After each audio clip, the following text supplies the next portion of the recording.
Welcome back to part 2 of our series on designing FPGA projects. So we're continuing on designing our 16 by 16 LED array, and today we'll focus on creating a module to do the clocking. Last week we covered how to plan your design. Now I'll put a link to that in the description in case you've missed it, or if you've intentionally missed it and don't think you need to do the design, maybe you should consider going into the Arduino world where it's a little bit simpler because things are about to get started. Today we're going to start to cover how to code the hardware for your LED matrix driver. So to do that, we will first of all review the flowchart we did in part 1 and do some minor changes to it. We will define our inputs and outputs, and during that we'll look at some keywords of module input and output and how to define the width of the I/O, how many data bits it is. We'll define registers, which are like variables if we talk about conventional programming languages, but for us they're actually a storage or and that will introduce keywords local param, short for parameter, and reg, short for register. We'll learn how to scale down the 115 megahertz crystal clock to the 20 megs we need for the driver. We'll create the test program and we'll look at how to simulate the program.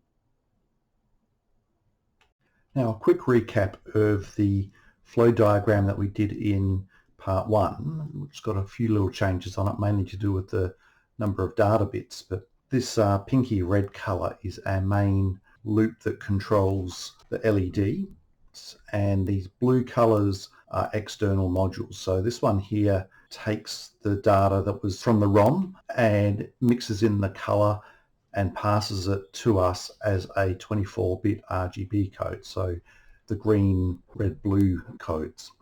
If you want to clear the module on startup from anything that's previously on there, we can create a module to do that. As we're passing through the various steps, it needs to be done on a high-going clock cycle. So to do that, this yellow module here, we need to take the incoming clock, which is 115 megahertz, and that becomes 8 nanoseconds. You go 1 divided by 115 megahertz will give you 8 seconds. And we require a 20 megahertz, which is 50 nanoseconds, clock into this code. That's our 800 bits per second data rate.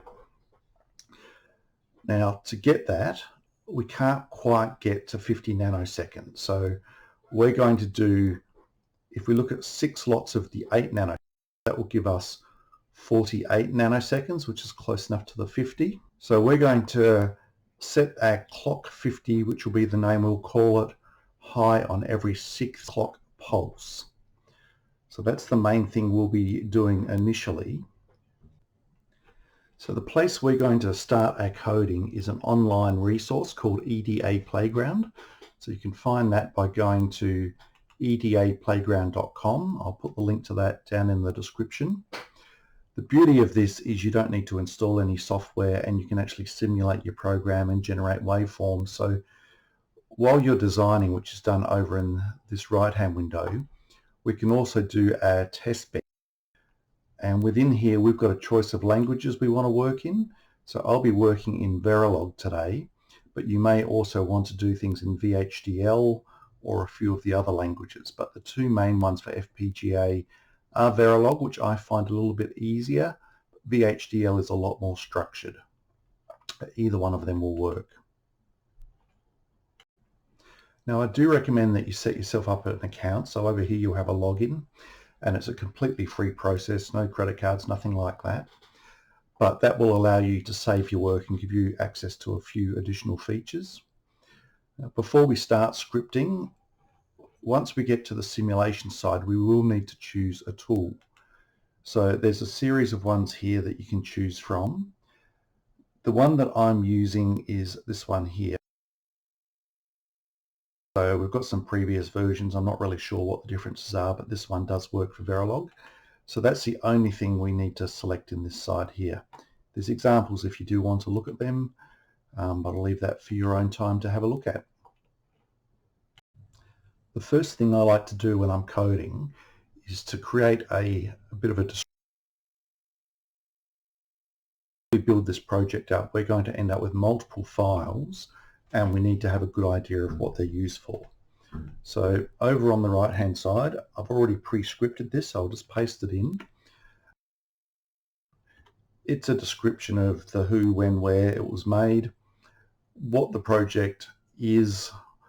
Once we get into the actual programming it into a chip, we'll make a note of the part number and the software that we used.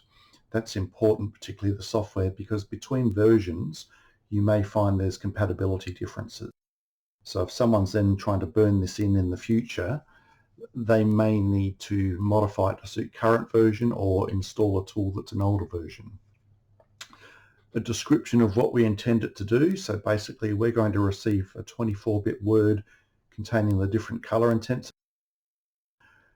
And we're going to drive that to a serial data output at 800 megabits to drive the LEDs and do all the timing associated with that. Dependencies at this stage, none. It's our first revision, so none. Just a note of the clock that we need internally, and once we've worked it out, the bit patterns or timing patterns for the different high and low representations. The next part we need is the default timescale, and this is really only for when we're testing. It doesn't come into play once it's on a real board because the oscillator will dictate this. But what we're saying here is every simulated clock pulse will be 1 nanosecond, and that can be broken up into 1 picosecond steps if required, but it'll be 1 nanosecond for our purposes. The way that code is encapsulated within Verilog is in modules. So I'm just going to paste in the initial line here. So we have to encapsulate all of our work within a module, and that module must have a name. So I've basically given it a name that says that it's this device, and there'll be 4 you want. So long as it means something to you, it's not overly important. The next step is we need to define what inputs and outputs we're going to have from the device. And to do that, I will jump over to our diagram again, and we'll have a look at what's coming in. So we need this 24-bit RGB code coming in, some sort of a reset signal, and the clock signal. Now I haven't drawn it on here at all, but we need the output, which will be the actual drive to the LEDs to tell them what to do. So we need to document that we have 3 inputs and 1 output. So we'll go back in here, and it's literally just keyword of input, and we'll call one of them clock. Actually, I'm going to call it system clock, SYS_clock, because it's not here, it's the clock that drives the whole process, which in my board that I'll be using is 115 megahertz. So that will be an input. We need one for our reset, so input, reset. We need, I'm going to skip over the data in at the moment, we need a serial output, so we'll go to the output, serial data,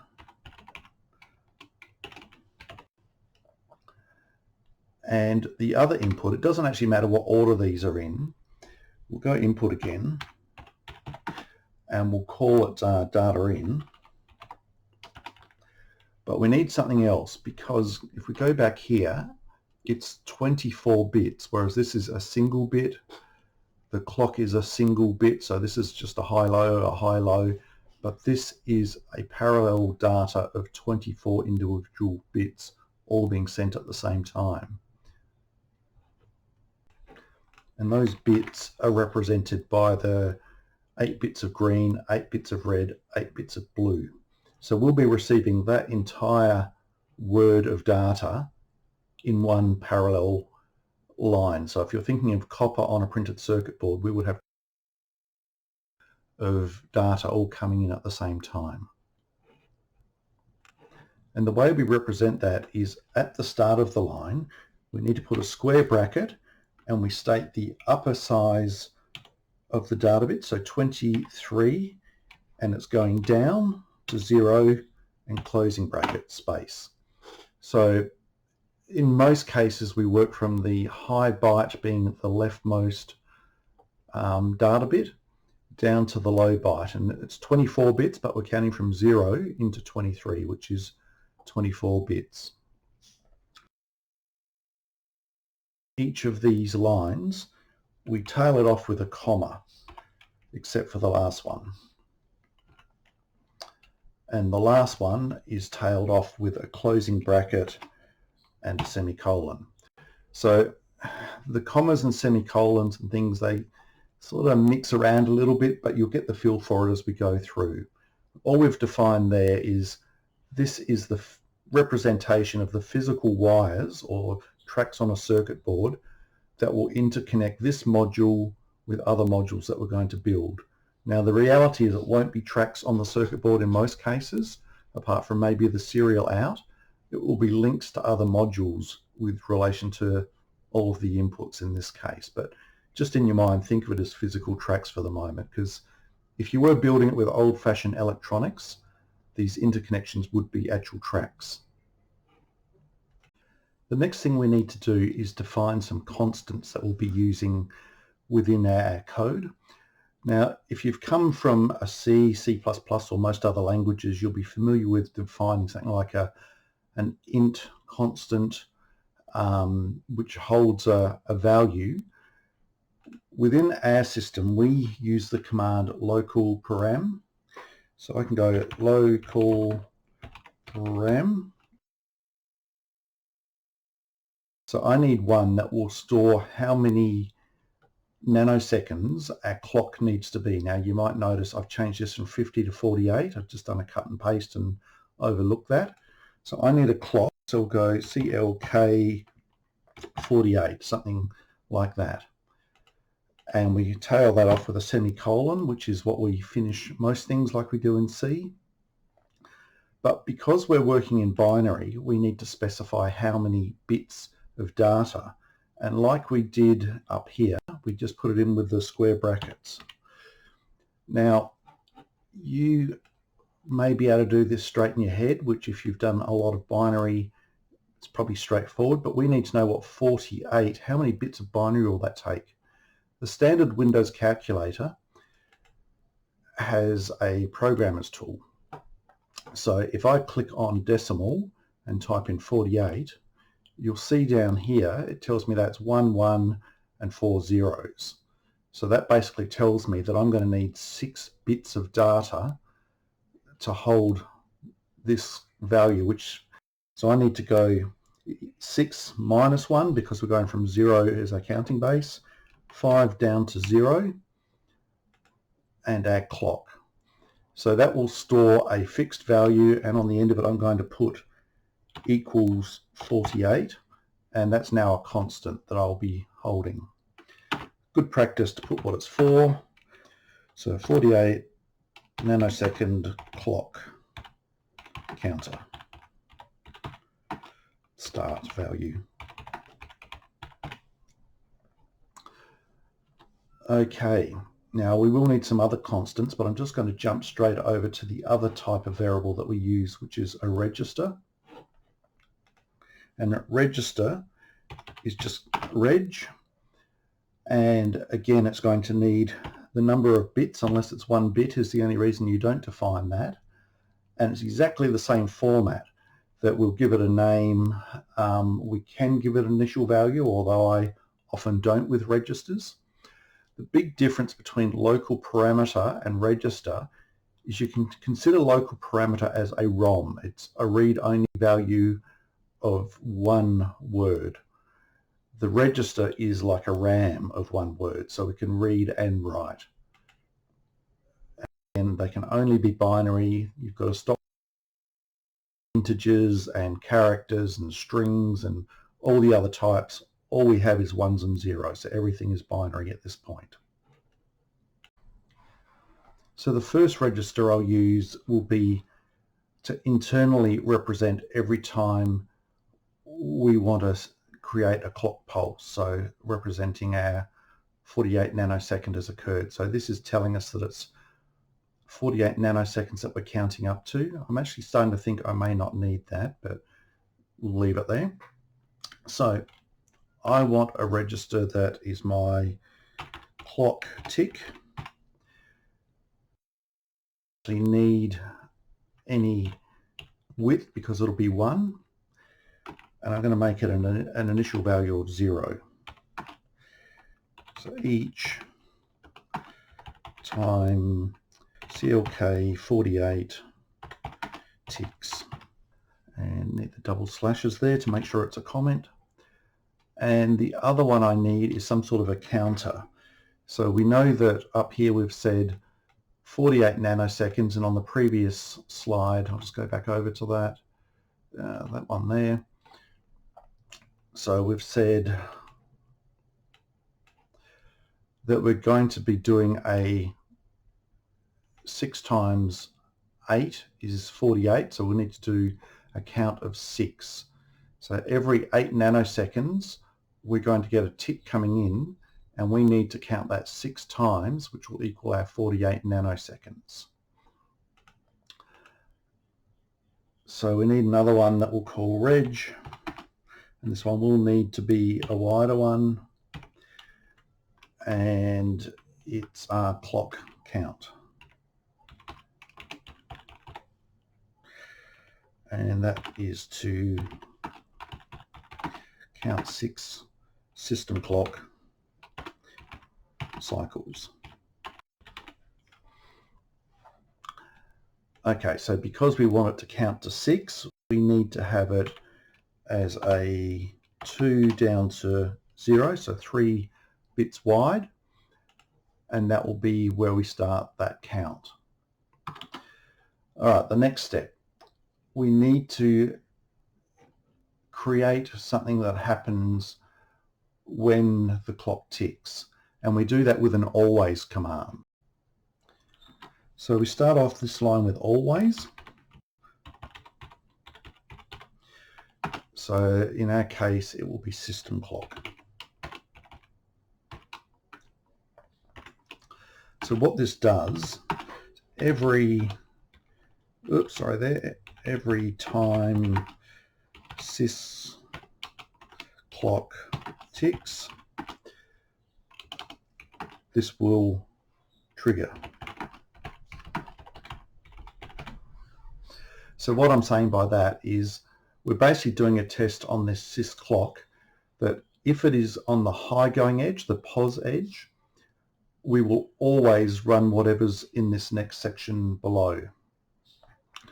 Now, most commands, if they're more than one line, within have a begin and an end, which is the same as in C you do your curly brackets. So begin and end is pretty much the same as your curly brackets. So we'll tab in one line and go begin, and so we don't forget it, we'll put the end in now. And everything in between these brackets, or these commands, will run each time this always meets the requirement of a system clock tick. Now we want in here to be doing a count check. So we're going to start with the counter as 0, and if it reaches 6 counts, which will be 5, we want to output a tick on clock tick. Is a bit of a pseudocode, so if clock count is greater than 5, tick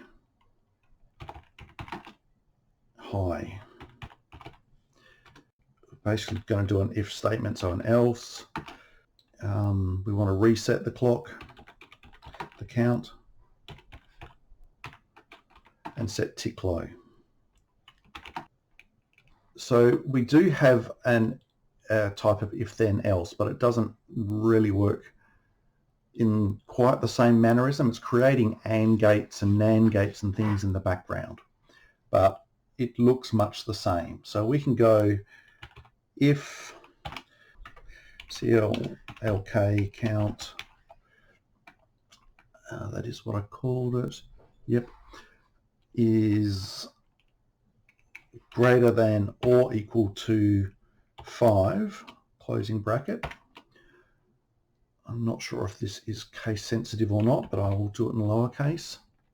We do another begin and an end. All right, so in there, we basically want to set our tick to high. So we had clock tick is equal to 1 with a colon, and we want to, what did I say? No, we don't want to increment the counter at this point. We want it to be 0. So clock count will equal 0 colon. And then we're going to do an else. And again, a beginning and end. And within there, the tick to be low. So equals 0 and increment the counter.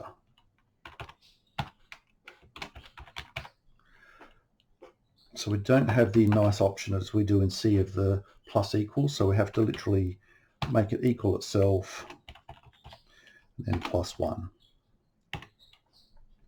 So this loop will basically check, have we reached, so counting from 0.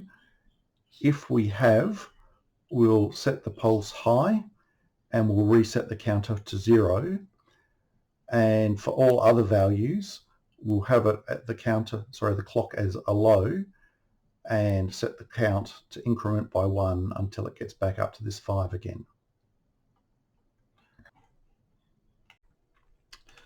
Now at the bottom here, something I should have done right at the start was whenever we start a module or the various other things we'll learn over time, we also need to end them.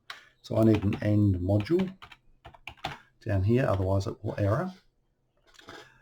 And just for the purpose of testing, I need some way of seeing the output from these clicks. So the only output that I've got at the moment is the serial out. So I'm going to add a line in here and I'll just comment it for testing only. And we're going to assign the name of the output, so serial out underscore, no, it's just serial capital out is equal to clock tick. So what that means is every time this clock changes state, the serial output will also follow it. So the assign command is a way of linking from an output to something that's happening down here in an always statement. So at this stage, we've got no way of testing if this is all correct. If we used a more advanced program such as Vivado or something like that, which will take you 3 or 4 hours to install, we would be able to see any errors, but with this we can't. But what we're going to do now is move over to Testbench, and we're going to build a little test that will simulate this program. And what Testbench does is it basically creates some stimulation triggers that will get passed into this part of the program, and the results from this program that are in these parts here, particularly the output, will then get passed back into the Testbench and we can display them in various forms. Now the code for the Testbench is similar, there's just a few things are reversed because of the way we're using them. So we start off with module and give it a name, so I'll just call it test. And unlike on the other side where we have a bracket, we just have a semicolon. We then need each of these lines here. I'm copying them, I'm going to paste them over here. We can get rid of the starting name. So anywhere where it was an input, we change it to a register. So a register stores data, but where it's an output, we change it to a wire.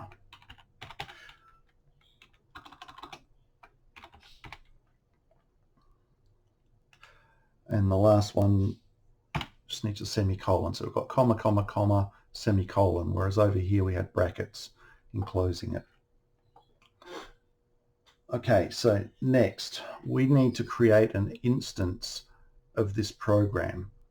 So I'm going to copy that name there, and I'll just add a comment in over here.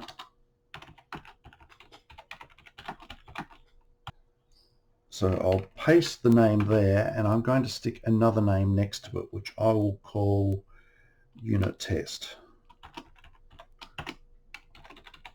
Name is not important at all. It's just a way of creating, if this was a class, a name for that class or an instance of that class over here, talking in other languages. And what we need to do for each of the entries in this class is create a cross-reference between them.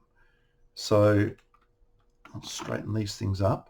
For each line, I'm going to need another line down the bottom. So I'm just going to copy this and paste it down here, and we'll explain it as I'm going. So on this one, I'm just going to put a dot in front of each one.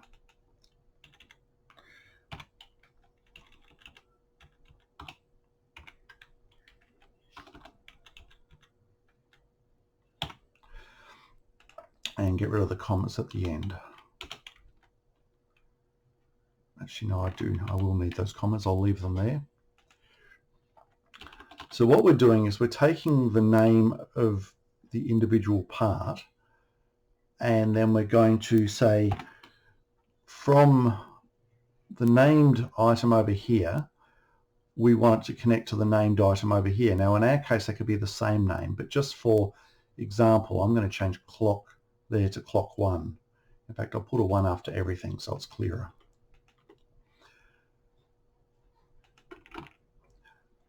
So this will become,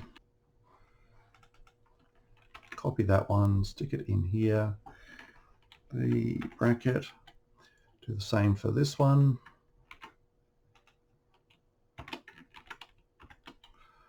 And this one.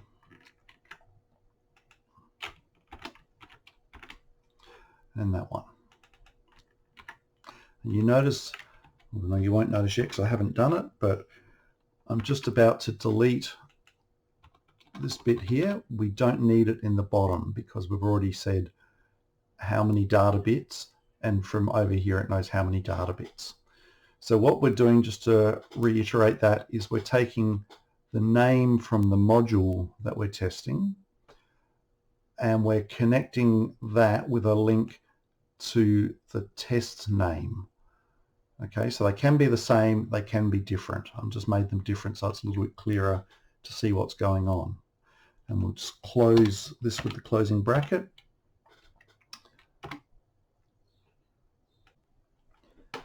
The next part I'm just going to copy and paste and give you a very basic idea of what's going on. So I want to create a waveform diagram. This is just a command that tells this EDA Playground to create a copy of the data that we'll be simulating, and then it will actually load it by ticking this box here, which is already ticked, open EPWave after run. So just put that in. It's essential. Don't need to worry or change any words or anything in it. Just put it in there.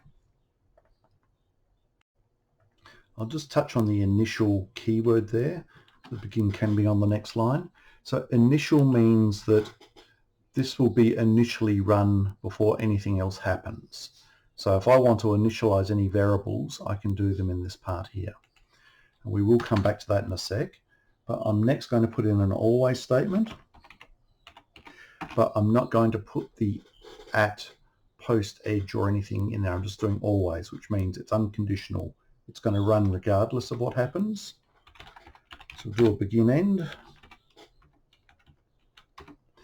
And in there, I want to simulate my clock. So there's a special command here that only affects Testbench. So a hash followed by a number represents a number of time units. Now my time units are based up here as 1 nanosecond, so this will represent 4 nanoseconds. And what I want to do is toggle the system clock. So go sys_clock CLK is equal to tilde, which means not, or the opposite, and colon. So that's going to mean every 4 nanoseconds I'm going to toggle my system clock. Now I need to end my module.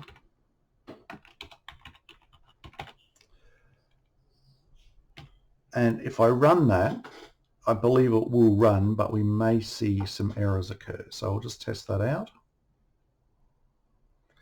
So the time that this takes to run depends on how many other users are using this program at the same time. So it is all free, so sometimes you have to wait a bit.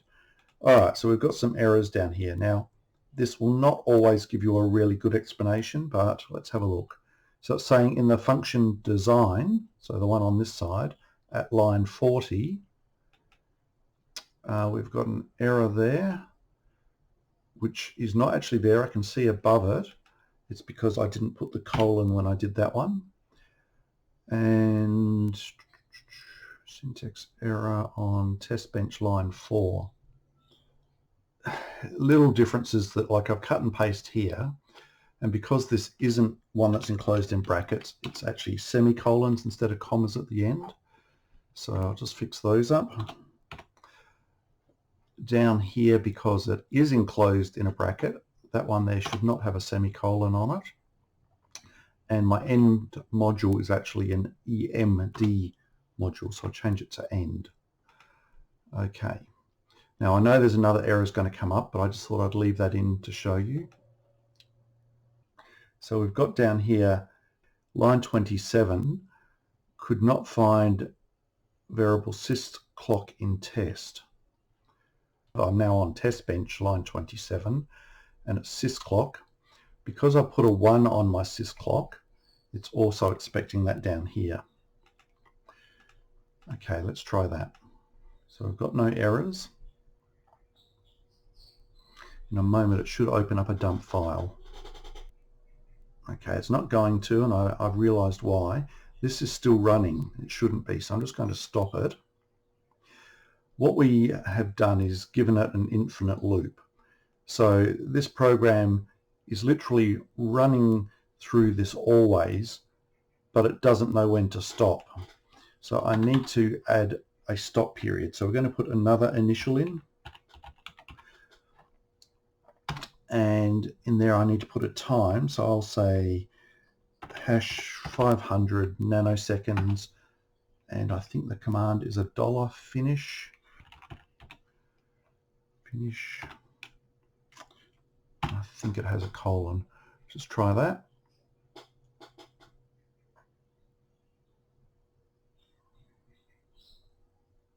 That's looking better.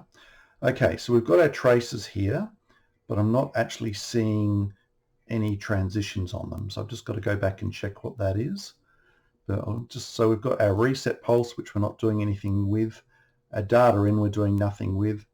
Our serial out is sitting low, which we should be seeing that one toggling based on every 48 pulses on this sys clock. So I'll go back and have a look at that.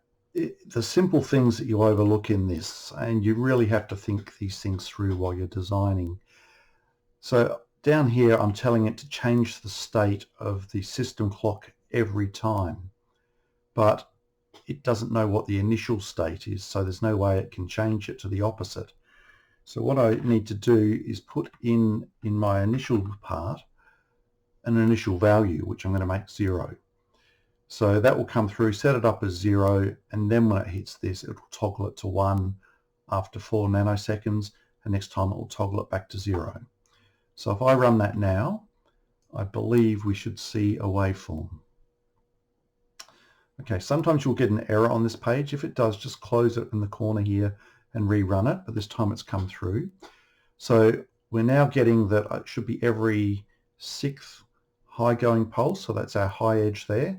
So 1, 2, 3, 4, 5, and on the 6th, we're toggling my serial output in this case, but it's my 48 nanosecond clock, and then it will go low on the next high going edge, and we'll keep on repeating that forever. So I've told this to run for 5,000 clock cycles, and given that each one of these is 4 nanoseconds, it should be doing that. Now I should be able to confirm by going in the zoom here and just keep zooming in. It's a bit hard to tell here. So where I had that 1 ps in the time, this is actually picoseconds. So we can just drop the zeros off here. So we're at 244, 245, 46, 47, 48.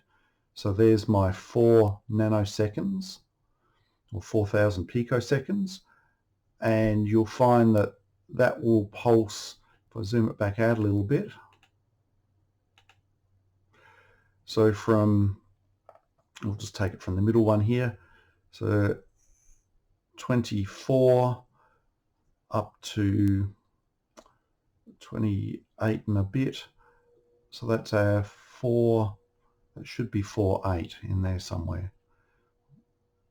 Anyway, it will be correct, it's just not displaying it because I've zoomed out. So that's basically what we wanted to cover today. So there's a lot of other commands and things that we need to cover, but this is the basics, and you've seen by the simple errors I've made how structure is extremely important, upper cases, lower cases and things. But I'd encourage you just to try something like this and then try to expand on it to maybe toggle a second output. So create another output and make that toggle based on a different timer cycle or something else. And in a week or two, we'll come up with the next stage where we'll start to look at implementing some of the control of the LEDs. So just reviewing what we've learned today, we've basically gone through and looked at the data flow chart and implemented the clocking section of that. So we've learned how to define inputs and outputs. We actually did learn a handful of extra keywords. So we've done module, input, output. We've also defined registers, which are like ROMs and RAMs, using local param as a ROM and reg as a RAM with just a single word of whatever width you want. We've created a clock that scales 115 megs down to approximately 20 megs, created a test program and simulated the output to see the waveform, creating the timing that we'll use to set the high and low of each bit that we need to send to the LED. That will take us through a few more commands and hopefully give you a little bit more in-depth education of what we're trying to achieve here. As usual, if there's any questions, please put them in the comments and I'll try to answer them in the next video. And give us a like if this was helpful. Thank you.